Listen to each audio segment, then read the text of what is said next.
Rawalpindi test match کے دوسرے روز Australia کے خلاف پاکستان نے پہلی اننگ 4 وکٹوں پر 474 رنز بنا کر ڈکلیئر کر دی، جبکہ کینگروز کی پہلی اننگ میں بیٹنگ جاری تھی اور بغیر کسی نقصان 5 رنز بنا لیے تھے، تاہم خراب روشنی کی وجہ سے کھیل ختم کر دیا گیا۔ پنڈی ٹیسٹ کے دوسرے روز کھیل کا آغاز ہوا تو پاکستان نے 1 وکٹ کے نقصان پر 245 رنز بنا رکھے تھے۔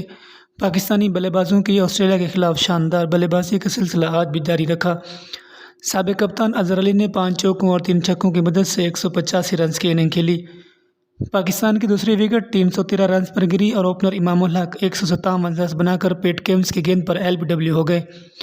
اظہر علی اور امام الحق نے 208 رنز کی شراکت داری کی۔ پاکستان نے 6 کے وقفے تک 2 وکٹوں پر 394 رنز بنائے۔ وقفے کے بعد کپتان بابر اعظم 36 رنز بنا کے رن آؤٹ ہوئے۔ پاکستان نے پہلی اننگ 4 وکٹوں پر 476 رنز بنا کر ڈکلیئر کر دی تھی۔ نیتھن لائن، پیٹ کیمنز اور مارلوس لابوسن نے 1-1 وکٹ حاصل کی۔